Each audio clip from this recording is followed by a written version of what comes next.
Dijimos la semana pasada que los dos primeros capítulos del libro de Colosenses son más bien una exposición doctrinal sobre la preeminencia de Cristo. Y comenzando el capítulo 3, vimos también que ese Cristo preeminente también tiene efectos prácticos en la vida del creyente. Y hoy día, hermanos amados, vamos a abordar el capítulo 3, versículos del 5 al 9, ¿verdad? Para meternos de lleno al sermón de esta hora que tiene por título Muriendo a lo terrenal. La semana pasada el título era Buscando las cosas de arriba. El sermón de hoy día es Muriendo a lo terrenal. Capítulo 3, versículos 5 al 9. ¿Lo tenemos? Dice así: Haced morir pues lo terrenal en vosotros: fornicación, impureza, pasiones desordenadas, malos deseos y avaricia, que es idolatría, cosas por las cuales la ira de Dios viene sobre los hijos de desobediencia, en las cuales vosotros también anduvisteis en otro tiempo, cuando vivíais en ellas. Pero ahora dejad también vosotros todas estas cosas: ira, enojo, malicia, blasfemia, palabras deshonestas de vuestra boca.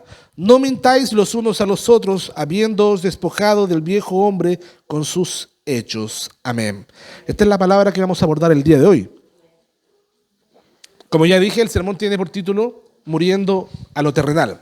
Bueno, déjeme decirle, amado hermano, amada hermana, que vivimos en tiempos en que muchas personas aman escuchar solo lo positivo. A mí me pasa. Me encantan esos sermones muy evangélicos que me consuelan, ¿verdad? Que me consuelan el alma. Pero a veces olvidamos que para poder ser consolados, el evangelio lo primero que hace es herirnos. Es herir nuestro orgullo, nuestra arrogancia, nuestra autosuficiencia. Los hombres nos encantan oír mensajes de ánimo, de superación, de bendiciones, de afirmaciones hermosas sobre Dios y sobre el creyente. Y está bien, amamos aquello. Y en un sentido eso no está mal, porque el evangelio es la mejor noticia positiva que existe, ¿verdad? Cristo murió y resucitó para salvar a pecadores como tú y como yo, como nosotros. Por eso, amado hermano, amada hermana, nos amamos ese tipo de sermones y está bien, siempre tenemos que llegar a esa conclusión. Pero lamentablemente hay quienes dicen: solo prédicas positivas, por favor, pastor. ¿Ya? No aquí, por supuesto. Hay quienes dicen solo prédicas que me animen, ¿verdad? No queremos advertencias, no queremos amonestaciones, ¿verdad? No queremos mandamientos negativos. No queremos que me confronte tanto con el pecado, me incomoda. Es súper incómodo, hermano amado, cuando somos confrontados. Algunos llegan a pensar que hablar de pecado, hablar de mortificación o de santificación o del juicio o la ira de Dios es algo demasiado negativo. ¿Cómo? ¿Hablar de la ira de Dios? ¿Qué es eso de la ira de Dios? Sin embargo, amados hermanos, la palabra de Dios no hace esa separación. No existe esa dicotomía falsa entre lo positivo y lo negativo del evangelio, ¿verdad? Sino es que es un todo. Las advertencias, los mandamientos negativos que encontramos en las Escrituras, en la Biblia, hermanos amados, brotan precisamente de las verdades más gloriosas y positivas del evangelio. Es porque hemos muerto y que hemos resucitado en Cristo. Es por esa razón que estamos unidos a Él por la fe, que ahora se nos llama a vivir de una manera coherente con esa nueva identidad. Al principio del capítulo 1, el apóstol Pablo dice que debemos andar como es digno, ¿verdad? O sea, hay una forma digna de andar. Lo que somos padres, buscamos que nuestros hijos vivan de una manera digna a como fueron enseñados, ¿verdad? Eso es lo que nosotros buscamos, y de una manera similar el Señor nos pide a nosotros que vivamos y andemos de una forma digna como el Señor nos ha llamado. Por eso el apóstol Pablo escribe en Colosenses 3:5 y nos dice: haced morir pues lo terrenal en vosotros. Esa palabra pues, haced morir pues, nos conecta directamente con lo que vimos antes. Por ejemplo, en el versículo 3 vimos que la palabra dice que hemos muerto, porque habéis muerto, dice, en tiempo pasado, ¿ya? Porque nuestra vida, dice, está escondida con Cristo en Dios. Ahora, por lo tanto, hay un llamado urgente que hace el apóstol Pablo, y serio, que tenemos que llevar a cabo. ¿Qué cosa? matar el pecado que queda en nosotros, porque ya hemos muerto, estamos muertos al pecado, pero esos residuos de pecaminosidad que quedan en nosotros deben ser mortificados, deben ser asesinados por nosotros, ¿ya? Podríamos decir que esto es parecido a una medicina. Por más que uno hable positivamente de la salud, por más que uno diga, oye, yo quiero que tú seas sanito, sanito, sanito, ¿verdad? Que te vaya bien, que sea todo lindo en tu vida, ¿verdad? Si una persona tiene un apéndice infectado, no basta con tener buenos deseos. El doctor va a tener que hacer algo radical, ¿verdad? Va a tener que intervenir, va a tener que aplicar algo doloroso, va a tener que extraer ese apéndice, ¿verdad? Así también, por más que hablemos de lo hermosa que es la vida cristiana, si hay pecado dentro de nosotros, ¿verdad? Dios nos llama a ser radicales, extirparlo, ¿verdad? Sacarlo de nosotros. Así como un jardín tampoco florece solo hablándole bonito a las flores, porque existe gente muy mística y a lo mejor algo de realidad puede haber de hablar de verdad a las plantas. No sé qué tanto tendrá eso bíblicamente, no tiene ningún asidero, por cierto, ¿verdad?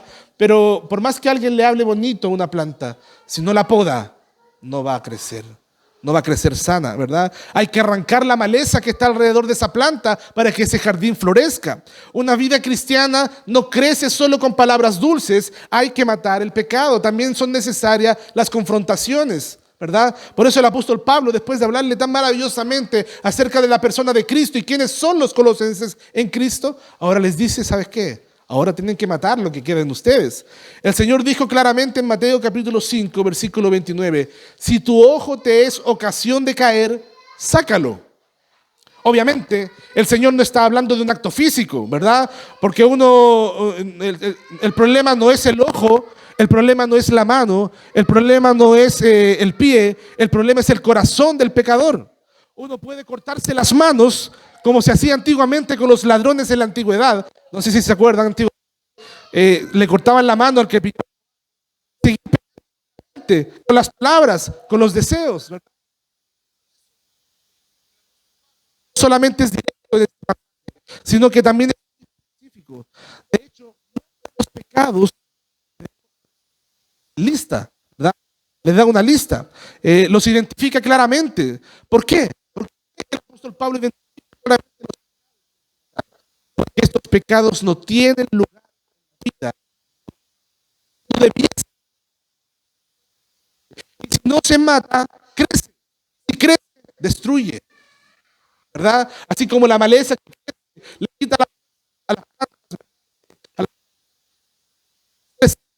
a nosotros, nos va a terminar matando. Además, Pablo nos recuerda una verdad. ¿Cuál? Dios juzgará el pecado, ¿verdad? No hay ningún pecado que no será juzgado por el Señor, ¿verdad? De repente pensamos que de repente tenemos una idea muy reducida de la santidad de Dios. Tenemos una idea muy baja de la santidad de Dios. Pensamos que Dios al final es tan bonito que no importa, va a perdonar igual mi pecado. ¿Sabe qué? El Señor va a perdonar todo pecado que se encuentre escondido en Cristo, que se encuentre cargado en Cristo, ¿verdad? Va a perdonar todos los que han sido todos los pecados de los creyentes que han creído en el Cordero que quita el pecado del mundo. Pero no, Dios no pasa así por así el pecado, ¿verdad? De hecho, es controversial. Nos damos cuenta que Dios es tan santo que no pudo simplemente decir, está bien, voy a perdonar el pecado del mundo, así, por un solo decreto. Tuvo que castigar el pecado en Cristo para mostrar su justicia, para que se hiciera justicia y Él pueda seguir siendo misericordioso y amoroso con nosotros. Hermano, lo positivo y lo negativo van juntos en la vida cristiana. El confronto y la caricia van juntas. El Señor hiere y después cura, ¿verdad? El Señor abofetea y después sana. Su palabra, eso es lo que leíamos en Hebreos. La palabra es como una espada de dos filos que penetra, que nos confronta, que hiere, ¿verdad? De repente nos clavamos un pequeño vidriecito en el dedo y lloramos, nos duele demasiado. Imagínense cómo el autor de Hebreos compara la palabra de Dios con una espada, ¿verdad? Que profundiza, que hiere, que corta, o sea, básicamente mata. Eso es lo que hace la palabra de Dios, mata, ¿verdad? Y da vida a la vez. Qué maravilloso. Hermano, El Evangelio nos da vida, pero también nos llama a mortificar lo terrenal. Somos nuevas criaturas en Cristo. Eres nuevo en Cristo. Eres una nueva persona en Cristo. Pero seguimos en guerra contra el resto de pecado que queda en nosotros. Por eso, hoy veremos este pasaje, cómo debe ser la lucha diaria. Por eso no podemos jugar con el pecado. No podemos convivir con él. Debemos matarlo. Leamos el versículo 5 y 6 para exponer el primer punto, muriendo a los pecados de inmoralidad personal. Dice el versículo 5 y 6, haced morir pues lo terrenal en vosotros, fornicación, impureza, pasiones desordenadas, malos deseos y avaricia, que es idolatría, cosas por las cuales la ira de Dios viene sobre los hijos de desobediencia. Pablo comienza esta sección con una exhortación potente, haced morir, ¿verdad? La palabra traducida como haced morir comunica la idea de un corte radical. Extermínalo, está diciendo el apóstol Pablo, ¿verdad? El pecado no debe ser negociado, ni tampoco controlado, debe ser ejecutado en nosotros, ¿verdad? Y lo que Pablo tiene en mente aquí son, en primer lugar, los deseos sexuales, los pecados sexuales y materiales, los pecados externos, ¿verdad? Que se externalizan. Y lo que Pablo, hermanos amados, quiere decir es que estos pecados se caracterizan porque viven según el sistema de valores de este mundo. Primeramente, habla de la fornicación. Hemos hablado antiguamente en el sermón, en uno de los sermones de los 10 mandamientos, hablamos de la revolución sexual que ocurrió en los años 70, 60, 70, ¿verdad? Haciendo una especie de liberación o libertinaje, mejor dicho, de la sexualidad. Bien, hermanos amados, la fornicación hace referencia a toda forma de inmoralidad sexual. No solamente al pecado sexual fuera del matrimonio, sino a la expresión de sexualidad contraria a la voluntad de Dios. La Biblia también nos habla de impureza, que se relaciona también con lo mismo, con la lujuria, por ejemplo, ¿verdad? Con una vida dominada por pensamientos y deseos desordenados, ¿verdad? Por pensamientos y deseos desordenados. Hoy día, con las redes sociales, con el acceso a internet, existe una gran cantidad de tentaciones de lujuria, ¿verdad? De pornografía, que pueden ensuciar la mente del creyente, que pueden ensuciarnos y mancharnos, ¿verdad? Bueno, la palabra del Señor nos dice, haced morir estas cosas. También habla de pasiones desordenadas, que tiene relación con una mente, ¿verdad? Que se enciende constantemente en deseos pecaminosos, ¿ya? Buscando oportunidades para satisfacerlos. Esa es una pasión desordenada. Hay una pasión que se enciende de repente y corremos desesperados a satisfacer esa pasión. Es el estado, mejor dicho, de una persona cuya imaginación es controlada por la sensualidad, ¿verdad? Hermanos, nosotros somos seres carnales en un sentido, ¿verdad? Que vivimos en la carne, en la fragilidad de esta carne, pero no solamente es frágil en un sentido de que nos enfermamos y decaemos, en un sentido contradictorio también es fuerte, porque el pecado que mora en nosotros es muy potente, de tal manera que el deseo sexual puede llegar a dominarnos absolutamente si le damos rienda suelta.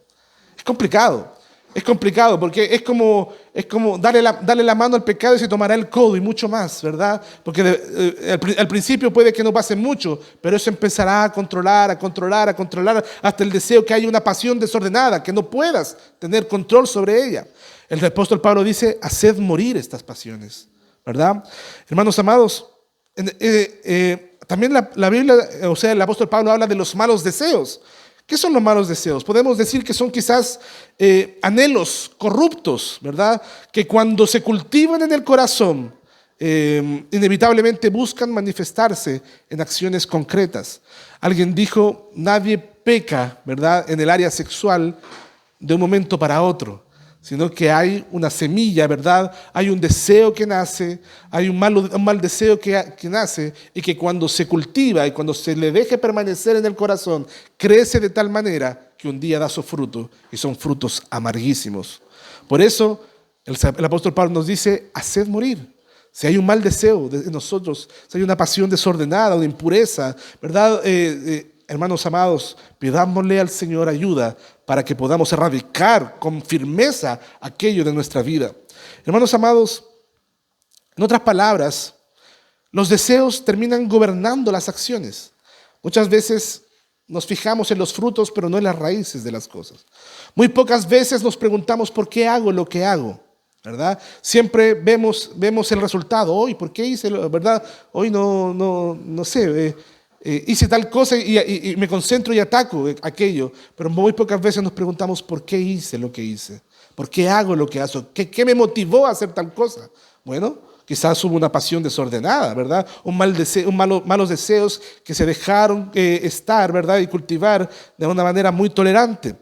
Por eso, si queremos ver frutos de santidad en nuestras vidas, no basta solo con modificar, hermanos amados, con modificar comportamientos externos. Si queremos ver frutos, no basta solamente con cambiar cuestiones externas, ¿verdad? No solamente. Debemos rogar a Dios que transforme nuestros afectos y deseos en lo más profundo de nuestro corazón, ¿verdad? Paul Tripp, o también en el discipulado de una vida sentada en el Evangelio, se habla de que detrás de cada pecado hay un ídolo sentado en el corazón del hombre, ¿verdad? Hay un ídolo, ¿verdad? Que nos gusta acariciar y al cual le servimos, ¿verdad? Por lo tanto, más allá de atacar lo externo, que es importante hacerlo, fijémonos en por qué hacemos las cosas, cuál es el ídolo que está sentado en nuestro corazón para cultivar este tipo de malos comportamientos que desagradan al Señor. Debemos rogar al Señor, hermanos.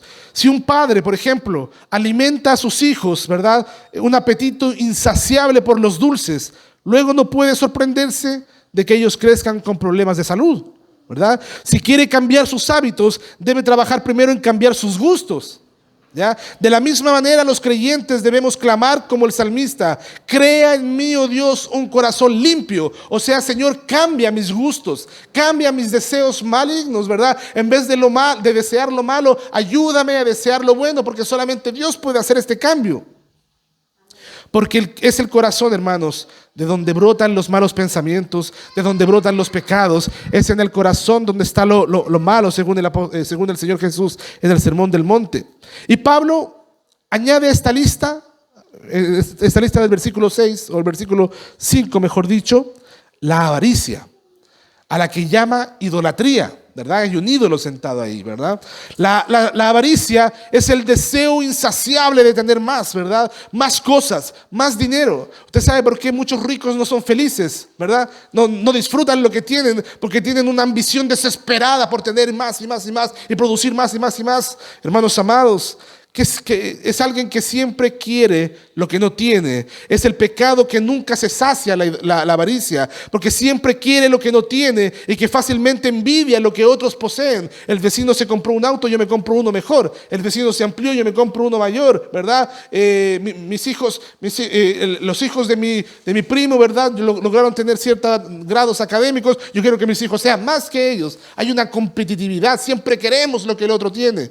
Hermanos amados, pero lo grave, o lo más grave, es que la avaricia desplaza a Dios del centro de nuestra vida y coloca en su lugar los bienes materiales o los placeres terrenales. El Señor Jesús habló mucho de esto en el Sermón del Monte. Donde está tu tesoro, allí estará tu corazón. ¿Dónde está tu tesoro? ¿En Cristo? ¿O en tener más? ¿O en poseer más? Es un tipo de idolatría porque convierte las cosas creadas en el objeto. A mí alguien dijo, un filósofo, si no me equivoco, dijo una frase muy, muy linda que la leí hace tiempo. Decía: me da pena la gente que ama los bienes materiales, porque los bienes materiales no saben retribuir, ¿verdad? Son objetos, son cosas increadas. Amar las cosas materiales, hermanos amados, es tan vano, es tan vano. Si quieres amar, ama a Dios, ama a tu prójimo, amémonos los unos a los otros. Las cosas materiales no saben que las amamos. No les interesa. Amado hermano, no es de extrañar que el último de los 10 mandamientos sea: no codiciarás, ya que este pecado fácilmente nos puede llevar a quebrantar los demás mandamientos. Por codiciar una mujer ajena, está el adulterio. Por codiciar los bienes ajenos está el robo, el hurto. Por codiciar la honra, verdad, ajena está el hablar falso testimonio, verdad, contra tu prójimo, etcétera, etcétera. La codicia puede ser un mal, verdad, que la raíz de muchos males. Por lo tanto, hermanos amados, este pecado fácilmente puede llevarnos a quebrantar los demás mandamientos. Una buena pregunta que podríamos hacernos es: ¿acaso estas cosas suceden en el mundo cristiano o dentro de la iglesia? Lamentablemente debo decir que sí. Por eso el Nuevo Testamento está lleno de advertencia contra estos pecados dirigidas a creyentes, ¿verdad? Un pastor decía con razón que el pecado en la vida de un creyente es más grave que en la vida de un incrédulo. No porque el pecado cambie de naturaleza, sino porque quienes hemos conocido a Cristo tenemos mayores razones y recursos para vivir en santidad, no como un incrédulo. Por lo tanto, hermanos, la vida cristiana es una batalla continua contra los pecados. Debemos despojarnos de ellos como quien se quita ropas viejas. Leímos ahí lo que el Señor hizo con el sumo sacerdote Josué, ¿verdad? Debemos despojarnos de ellos como quien se quita ropas viejas, sucias y malolientes, ¿verdad? Y debemos vestirnos del nuevo hombre creado en Cristo. Y así como Cristo resucitó, ¿verdad?, y dejó atrás las vestiduras de la muerte mortuorias, ¿verdad? Nosotros debemos vivir como resucitados, dejando atrás toda obra de la vieja naturaleza. Nuestra identidad, amado hermano, amada hermana, está en Cristo y somos llamados a vivir una vida nueva, limpia y santa, ¿verdad? Veamos ahora una transición del que nos habla el versículo 7. Por favor, lea conmigo el versículo 7. Dice así: en los cuales, hablando de estos pecados, vosotros también anduvisteis en otro tiempo cuando vivíais en ella, ¿verdad? Cuando vivíais en ella, o sea, vivíamos de una manera distorsionada. Antes de exhortar a los creyentes a despojarse de otros pecados, que también vamos a ver a continuación, Pablo hace una breve pero importante aclaración. ¿Qué cosa? Tú y yo anduvimos en otro tiempo en estos pecados, ¿verdad? Vivíamos en estos pecados, ¿verdad?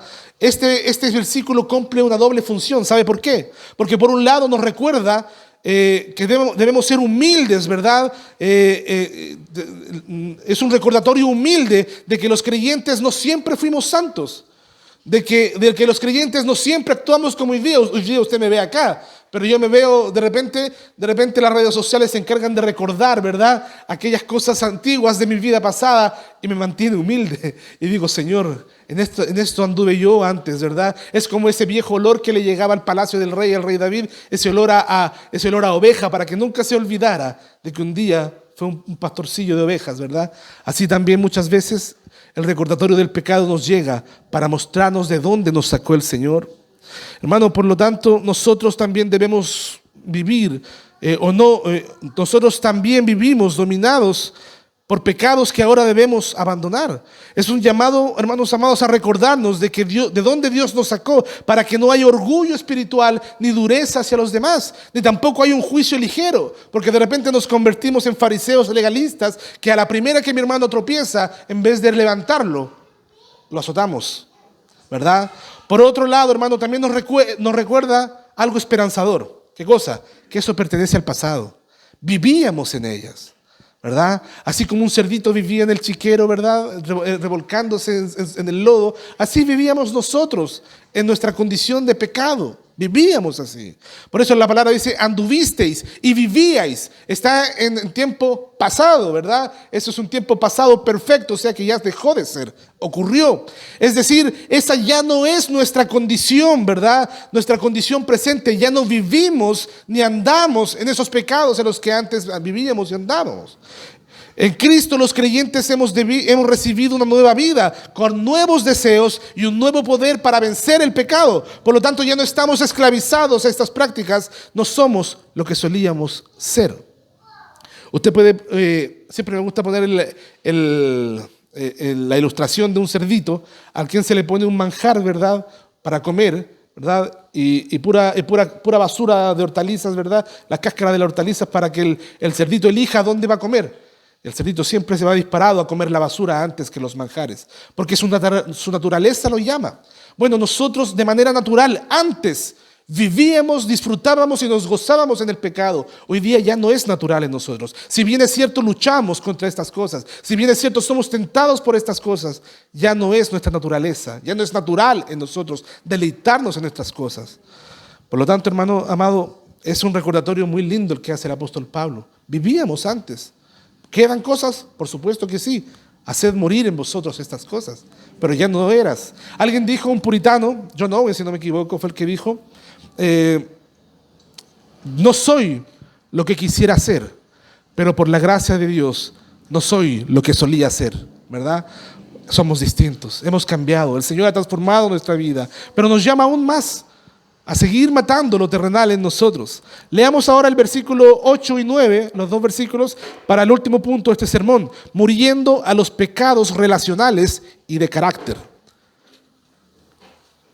Dice así, el 8 y 9, demos un segundito. Dice, pero ahora dejad también vosotros todas estas cosas: ira, enojo, malicia, blasfemia, palabras deshonestas de vuestra boca. No mintáis los unos a los otros, habiéndoos despojado del viejo hombre con sus hechos. Aquí, después de abordar el tema de los pecados sexuales y materiales, Pablo se dirige ahora a otra área de la santidad del creyente: sus relaciones interpersonales. Pero de repente a lo mejor nuestro problema no es tanto con el área sexual, pero tenemos problemas con la ira, con el enojo, ¿verdad? Por lo tanto, el apóstol Pablo dice, ahora también dejad la ira, el enojo, la blasfemia, palabras deshonestas de vuestra boca. No os mintáis los unos a los otros. Pablo, hermanos amados, comienza con la ira y el enojo. Abordemos brevemente cada uno de estos puntos. La ira es un estado interno de hostilidad. Es tener el corazón predispuesto a estar en contra de alguien. ¿Ya? Esa es la ira. Un resentimiento persistente que se almacena en el corazón, ¿verdad? Es como un fuego lento que arde por dentro, que siempre está ardiendo. El enojo, en cambio, se refiere a explosiones repentinas, ¿verdad? Explosiones repentinas de furia, de gritos, insultos, ofensas u otros tipos de agresiones que lastiman a quienes nos rodean. Entonces el apóstol Pablo también dice, dejad también vosotros la ira y el enojo. La Biblia no considera toda clase de enojo como pecado, ¿verdad? Hasta Dios mismo tiene una ira santa, ¿verdad? Para defender las cosas que son santas, ¿verdad? Por ejemplo, yo estoy seguro que todos nosotros reaccionaríamos con ira ante un violador de niños. Es una ira totalmente justificada, hermano amado, amada hermana, ¿verdad? Ira contra el pecado, ¿vale? Está bien.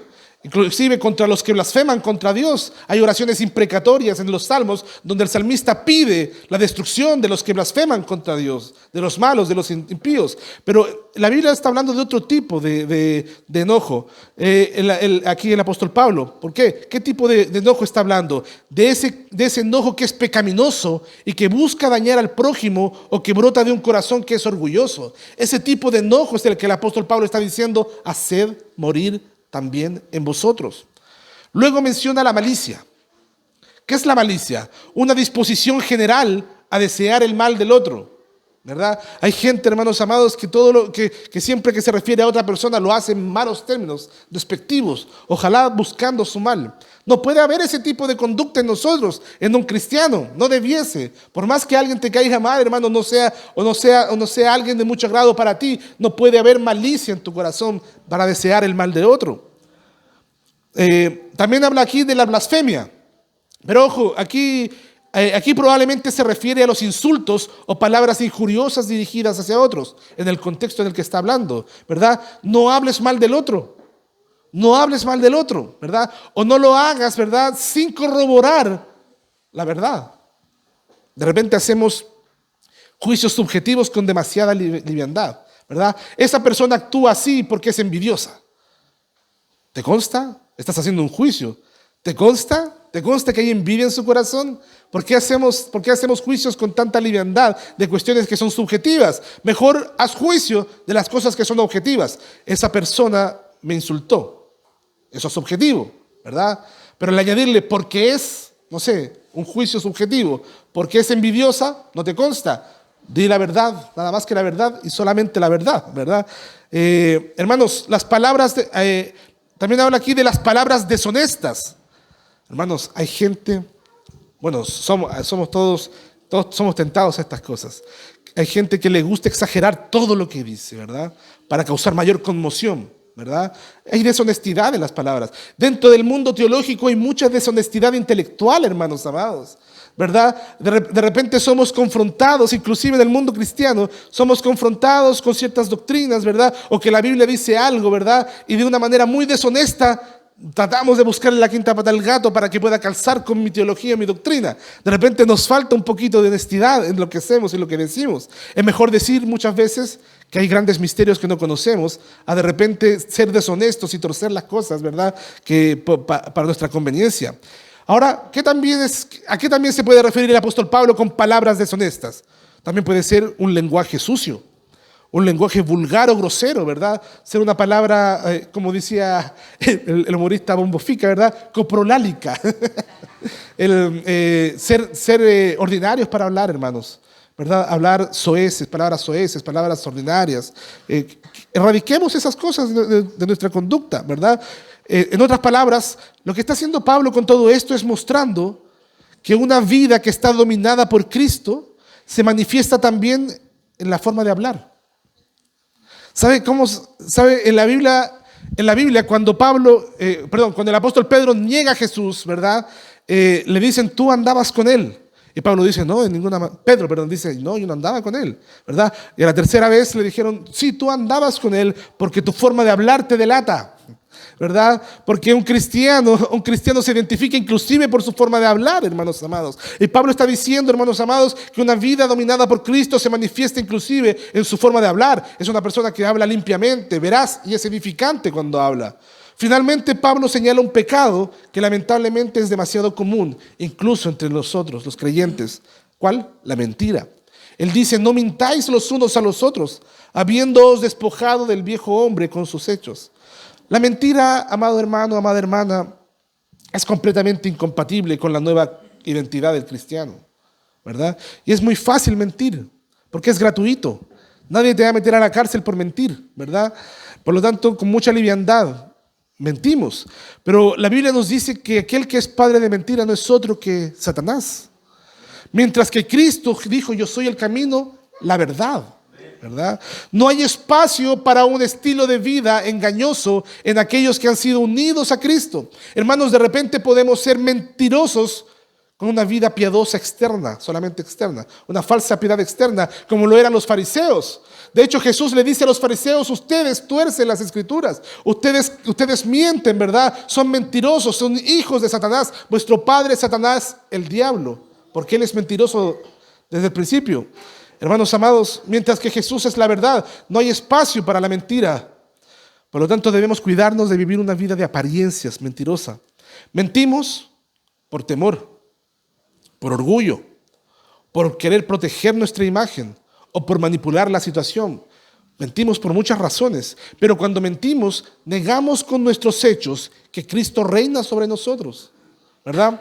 Una iglesia llena de mentiras, aunque sean pequeñas o piadosas, es una iglesia débil, enferma y vulnerable.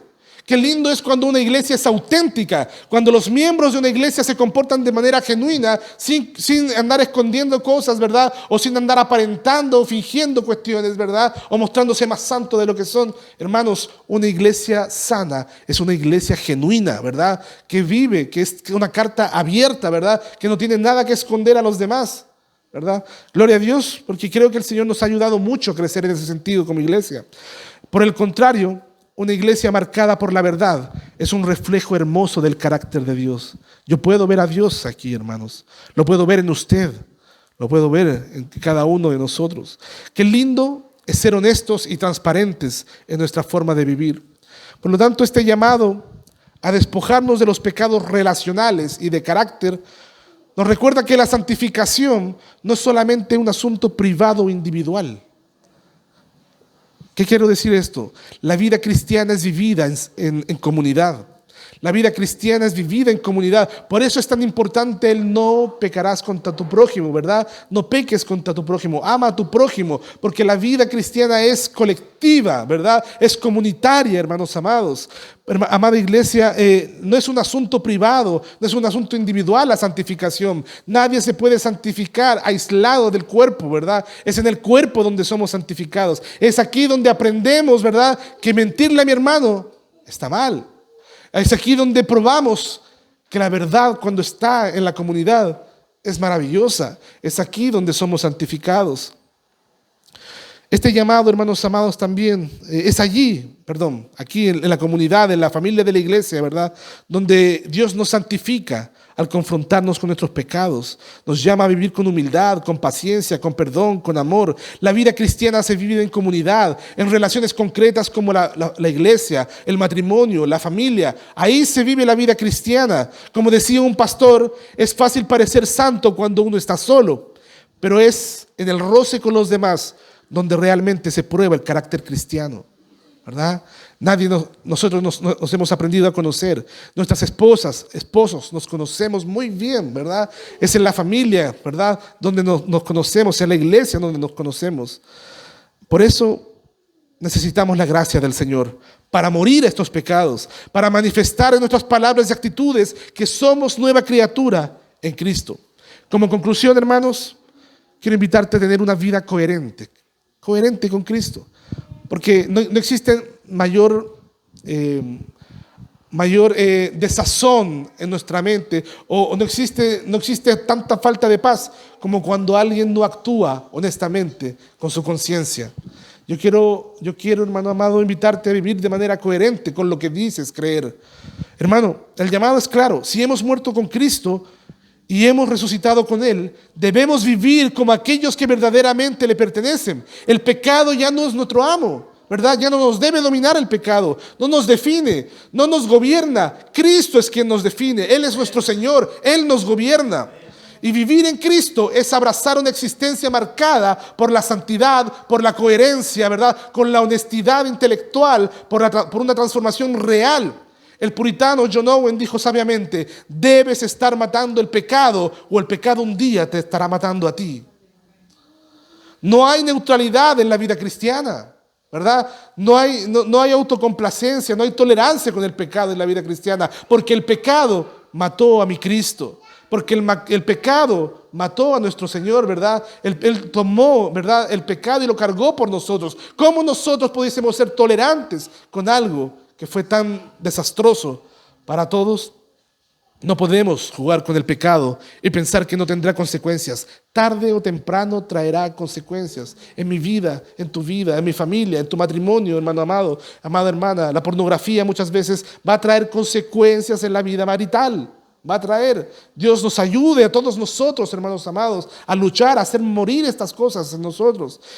Amada iglesia, quiero invitarte en esta hora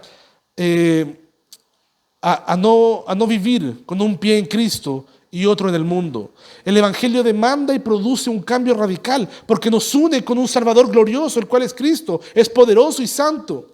Pero este llamado no es solamente una carga, no estoy poniendo solamente peso sobre ti. No quiero hacer de este sermón un ser moralizante simplemente, ¿verdad? Un ser moralista.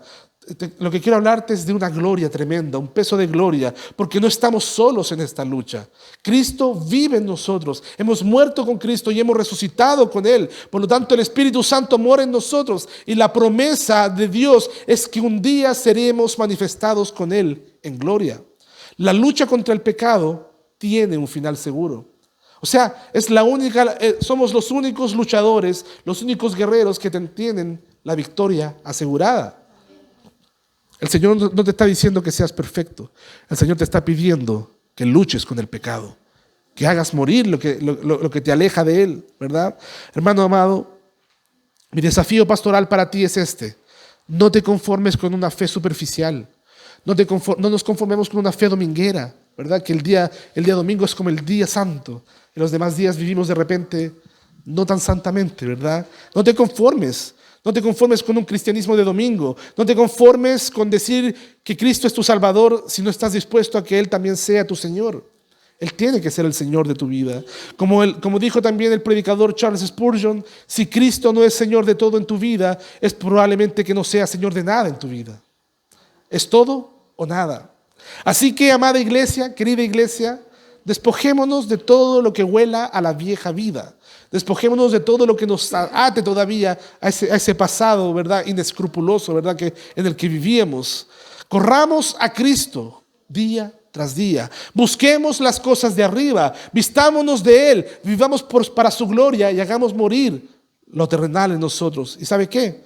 Esperemos un día, esperemos con gozo el día en que esta lucha va a terminar. El día en que el pecado va a ser destruido para siempre en nosotros. El día en que toda lágrima será secada, será limpiada, hermano amado. Y seremos para siempre semejantes a Él, como dice Colosenses capítulo 3, versículo 4. Cuando Cristo, el que es nuestra vida, se manifieste, entonces vosotros también seréis manifestados con Él en gloria.